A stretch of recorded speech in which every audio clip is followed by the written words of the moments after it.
Guys, good morning guys. For today's video guys, araw ng linggo ngayon. Yung ibang mga kasama ko walang pasok. Nagsipag-uwian kasi may mga pamilya din sila. Ito, tatlo lang kami ngayon pumasok para sa magkakabit kami ng I-beam.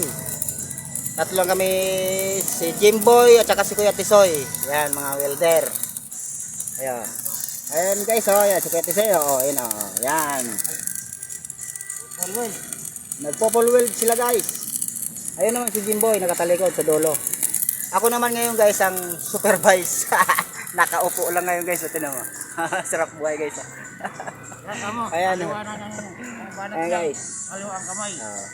Ayun din guys, kaliwang kamay na naman yung tinitira niya. Kaliwat kanan yan si Kuya Tisoy pag bumanat. Ayan.